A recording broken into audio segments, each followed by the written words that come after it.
நான் முதல்வர், 5 துணை முதல்வர், யாருனாலும் வாங்க வாங்கன்னு ஒருத்தன் சொன்னான். திடீர்னு கதவு திறப்பானோம். இது பனையூர் கதவு. அவர் வராரா, இவர் வராரா, ராகுல் வராரா, வரட்டும். ஒன்றும் இல்லை, டைவர்ஸ் கேட்டு பொண்டாட்டி தான் வருதான்.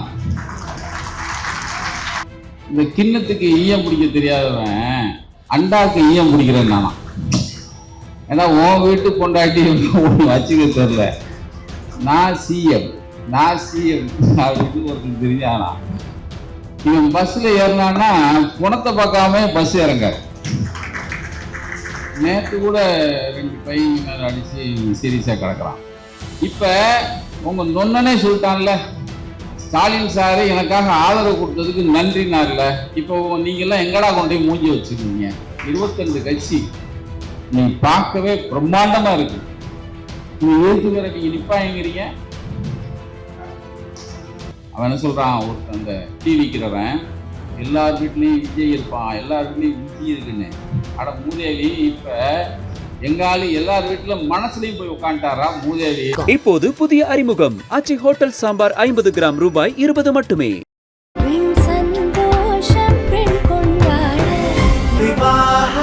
மணப்பெண்ணின் பிரத்யேகமான திருமணம் விவாஹா தி சென்னை சில்க்ஸ். மேடையில் அமர்ந்திருக்கும் பெரியவர்கள், எனக்கு முன்னால் அமர்ந்திருக்கும் சகோதர சகோதரிகள் அனைவரையும் வணங்குகிறேன், வாழ்த்துகிறேன். ஒருத்தன் ஹலோ ஹலோ ஹலோன்னு வீட்டிலேருந்து பேசிகிட்டே இருந்தானா. ஹலோ ஹலோ, நான் முதல்வர், 5 துணை முதல்வர், யாருனாலும் வாங்க வாங்கன்னு ஒருத்தன் சொன்னான். அப்போ திடீர்னு கதவு திறப்பானோம். இது பனையூர் கதவு. அவர் வராரா, இவர் வராரா, வந்துட்டாரா? எஸ் ஐ எம் வெயிட்டிங், ராகுல் வராரா, வரட்டும், ஐ எம் வெயிட்டிங் அப்படின்னு சொல்லிக்கிட்டே இருந்தான். ஒருத்தன் வரான். ஏங்க வராங்க, வரட்டுமே அப்படின்னா. ஒன்றும் இல்லை, டைவர்ஸ் கேட்டு பொண்டாட்டி தான் வருதான்.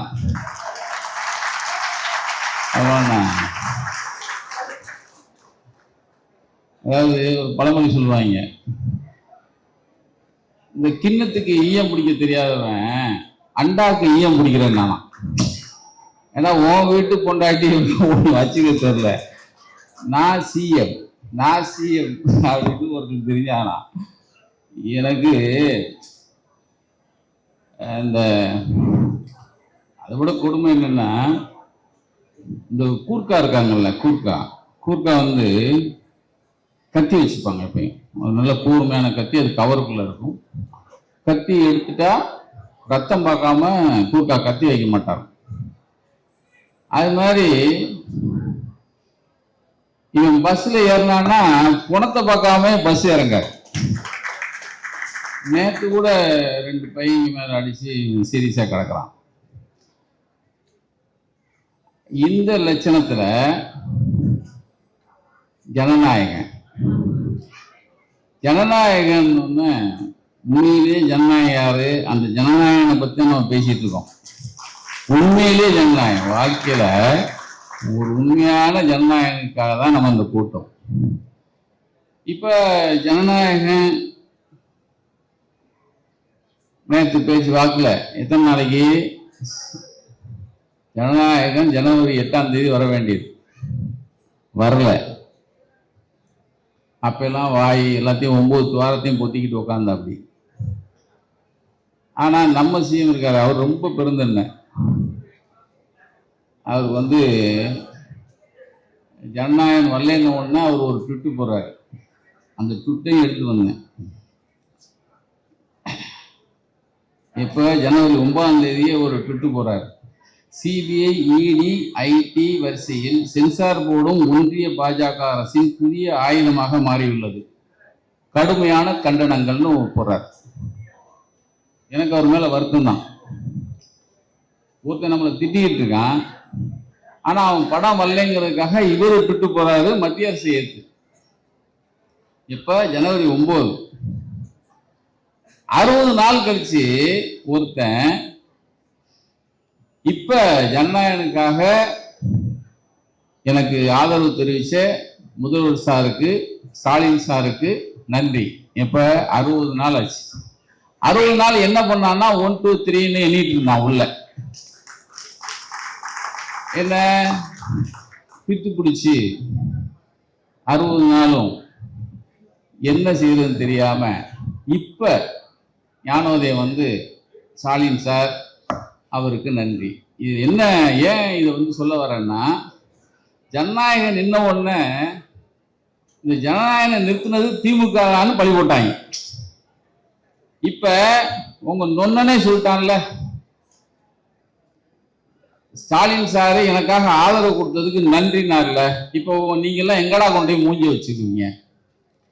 இப்ப ஜனநாயகம் விஷயத்துக்கு வர, ஜனநாயகம் வந்து உண்மையிலேயே அது வரக்கூடாதுன்னு நினைச்சவனே அந்த படத்தோட கதாநாயகம் தான். நிறைய பேருக்கு அது தெரியாது. ஏன்னா நேத்தான் ஒரு பெரியவரை பார்த்தேன் சினிமா துறையில. ஆனா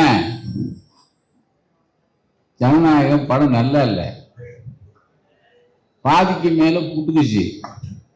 இவன் பார்த்தானா, இந்த படம் வந்தா ஒரு நாள் தாங்காது, இது வந்து ஓடாம போச்சுன்னா நம்மளை வந்து கிளின்னு கிழிப்பாங்க. அதுக்கு வராம போச்சுன்னா இருக்கவே இருக்கு திமுக மேல பழிய போட்டுருவோம். இப்படித்தான் விட்டுருந்தான். உண்மையிலேயே அந்த படம் பாருங்க இனிமேலும் வராது. ஏன்னா பாதிக்கு மேல நீங்க அவனே உட்காந்து பார்க்க மாட்டேங்கிறானா. இப்ப நான் சரிண்ணே இப்படி ஒரு படம் வந்துருச்சு, பாதிக்கு மேல படம் நல்லா இல்லைன்னா நீங்க என்ன பண்ணுவீங்க? அப்பா அவங்க சொன்னாங்க, நாங்க பார்ப்போம், படம் செட் ஆகலையா நல்லா வரலைன்னா ரீஷூட் பண்ணுவோம், ரீஷூட் பண்ணி படம் முழுமையாக்கி நாங்க வெளியில விடுவோம். அப்ப ஏன் அவன் பண்ணல? அவன் நடிக்கிற மூடுக்கு போய் முதல்வர் மூடுக்கு போயிட்டான். அவன் நடிக்கிற மூடுக்கே இல்லையே, அவன் தான் 1 2 3 எண்ணிட்டு இருக்கான். அவனை போய் என்ன நடிக்கிற மூடுக்கு அவன் போவான்? அப்போ நடிக்கிற மூடே இல்லை, நீ நாசமா போனா பரவாயில்ல அப்படின்னு விட்டாச்சு. இருக்க திமுக மேல பழி போட்டுடலாம். அவனுக்கு நம்மாலும் விட்டு போறாரு, ரைட்டா? அது ஒரு பக்கம். அதாவது இவருடைய பெருந்தன்மைக்கு அளவே இருக்காதுன்னு வச்சுங்க.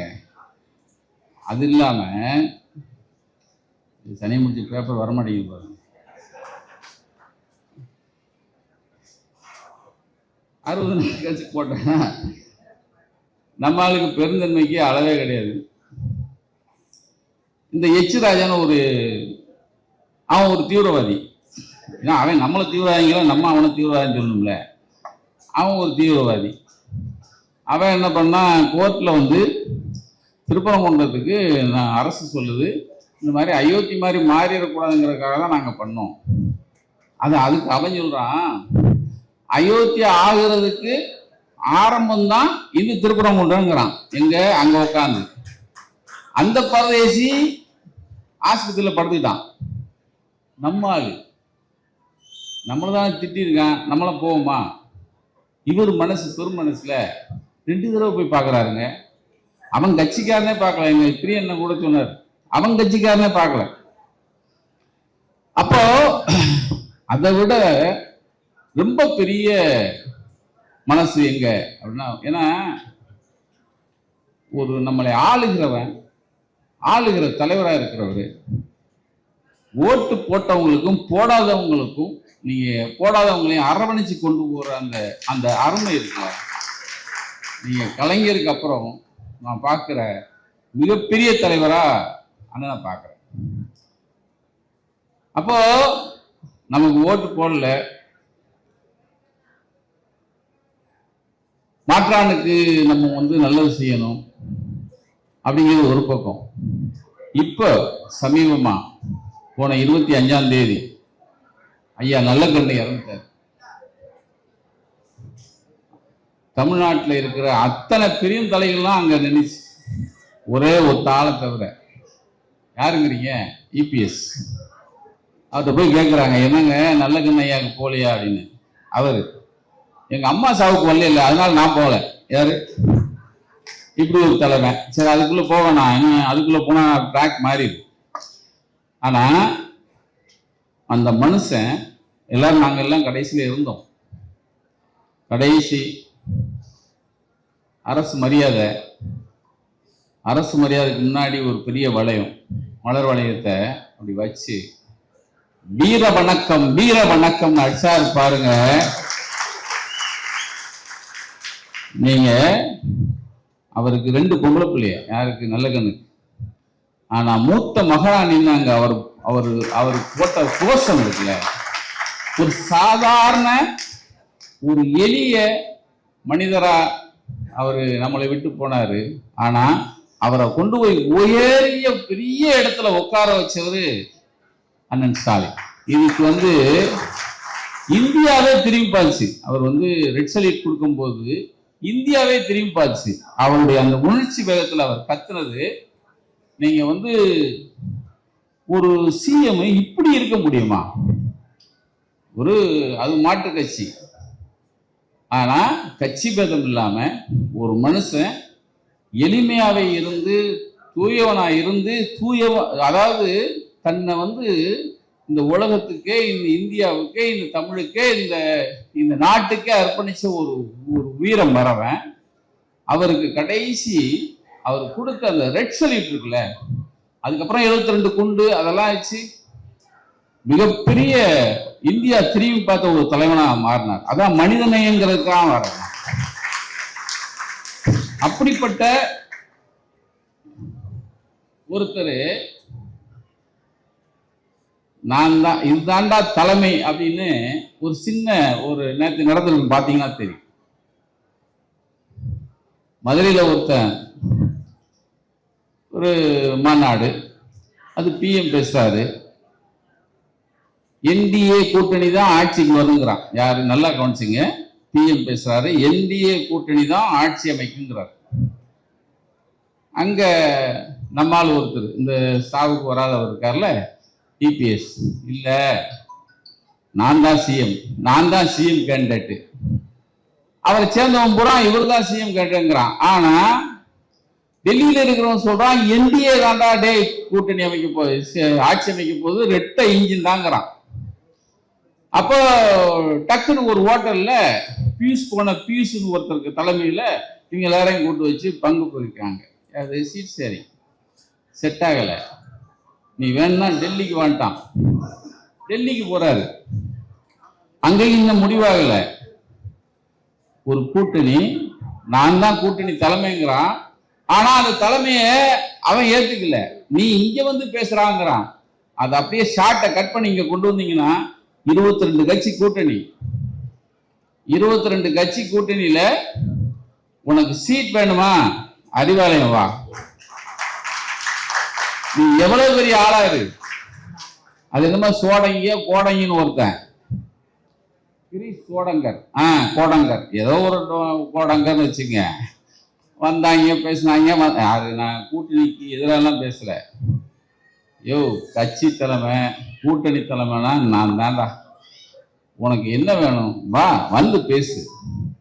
இது தாண்டா தலைமை. 22 கட்சி. நீ பார்க்கவே பிரம்மாண்டமா இருக்கு. நீ ஏற்று வேற நீங்க நிப்பாங்கிறீங்க.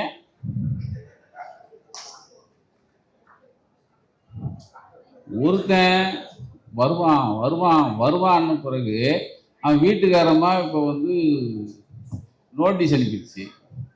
இந்த பக்கம் நான் தான் முதல்வருங்கிறான். இன்னும் அவன் பிரிச்சே கொடுக்கல.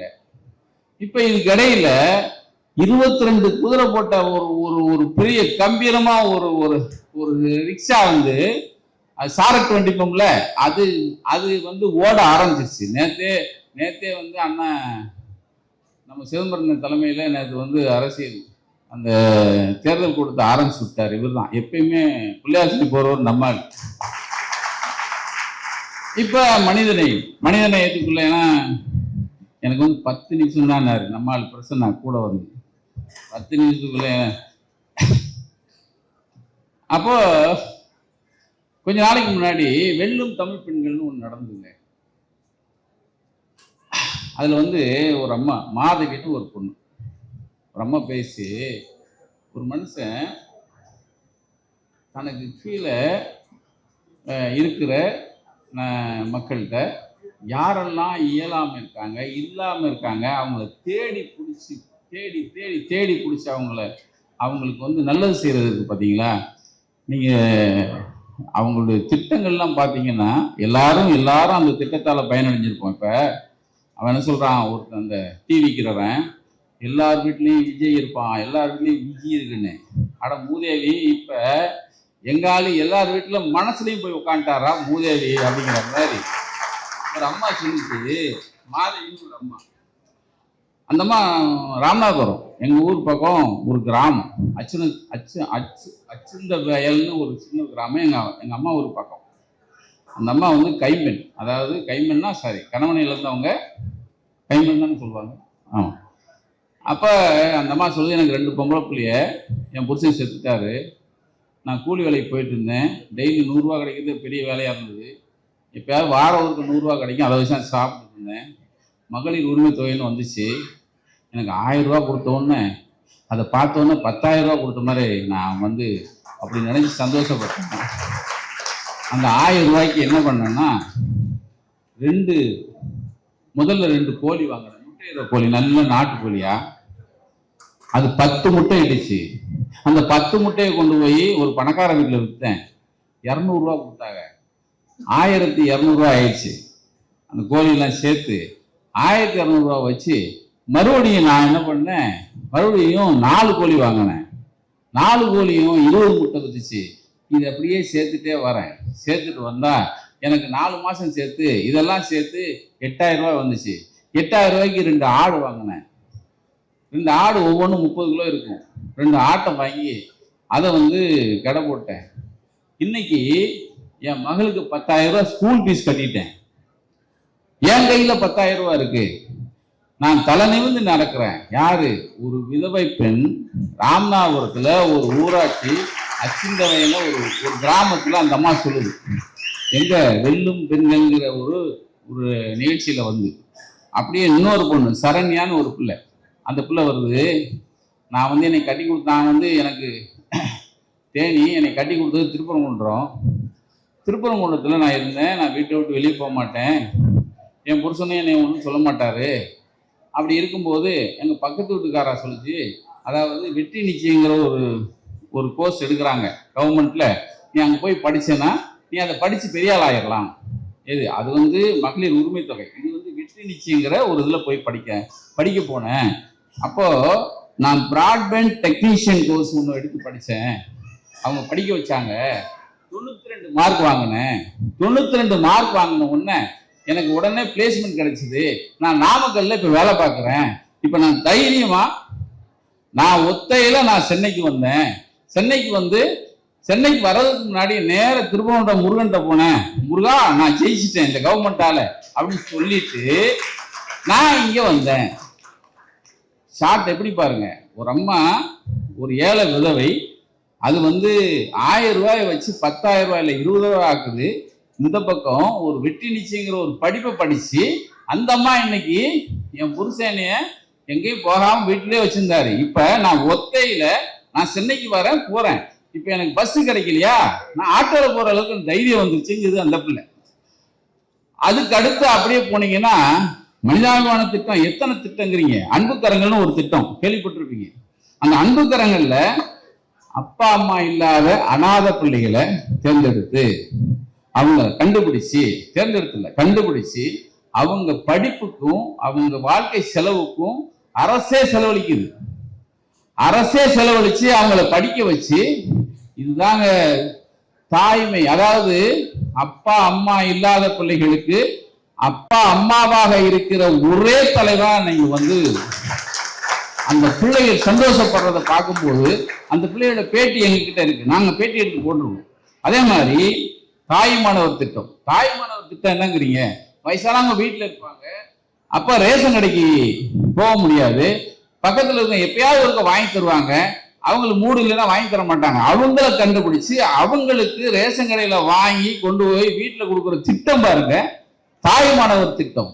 அதாவது நீங்க இந்த திட்டங்கள் போறாம வெவ்வேறு வகுப்பை சேர்ந்த இல்லாதவங்க, அதாவது இருந்தும் இல்லாதவங்களை நீங்க கண்டுபிடிச்சு அவங்க வீட்டுல கொண்டு போய் நீங்க உதவிகளை செய்யறதுக்கு அவ்வளவு பேரு. அது கடைசியா தாய்மானவருக்கு அடுத்து மக்களை தேடி மருத்துவம்.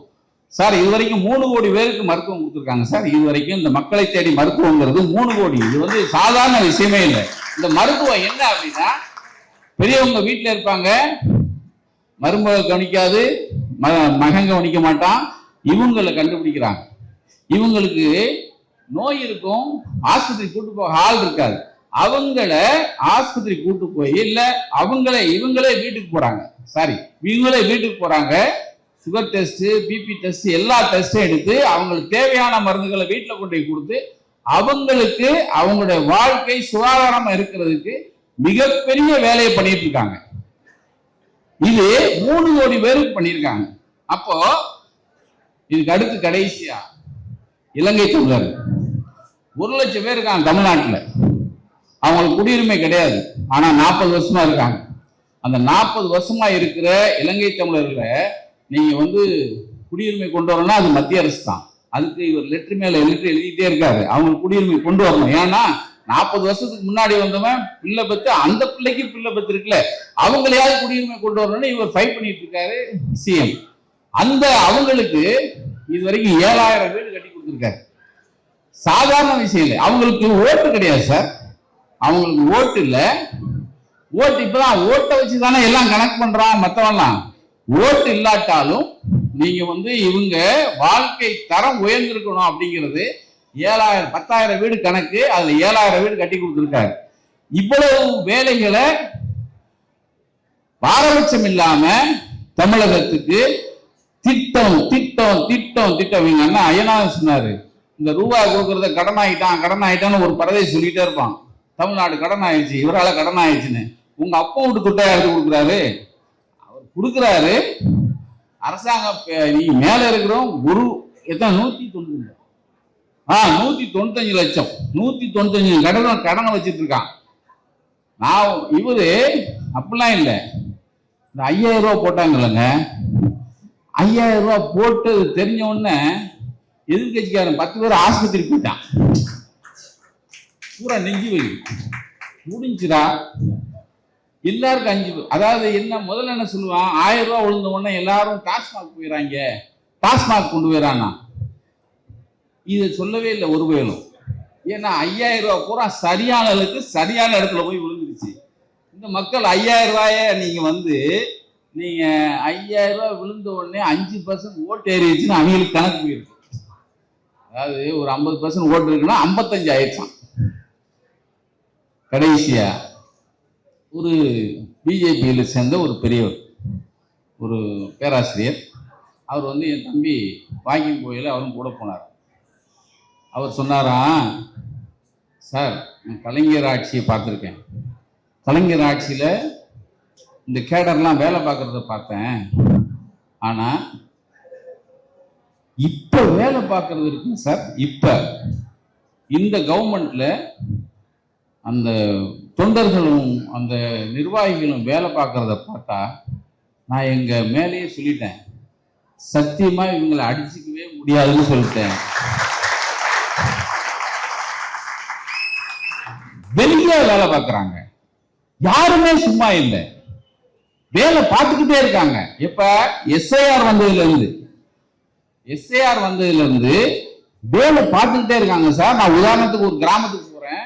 அந்த கிராமத்துல நான் அரசியல் வாழ்ந்தோன்னு என்னை 4 பேர் ஏங்க இந்த 1000 ரூபாய் உதவித்தொகை வரலன்னு என்னை கேட்குறாங்க.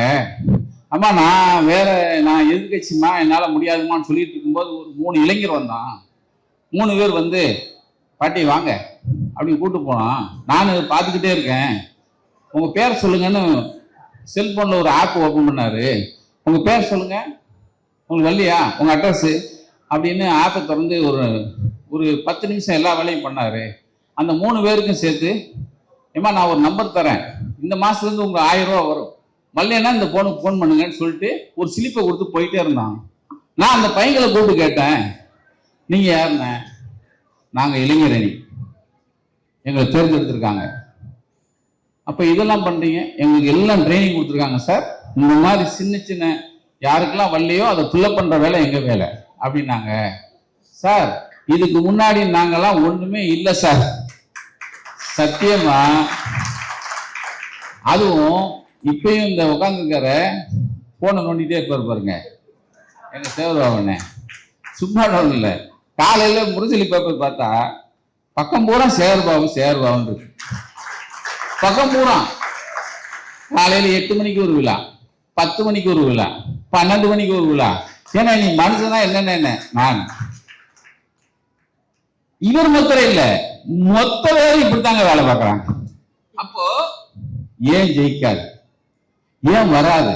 எங்க ஐயனார் சொன்ன மாதிரி இவங்க வருவாங்க, வரணும். நன்றி.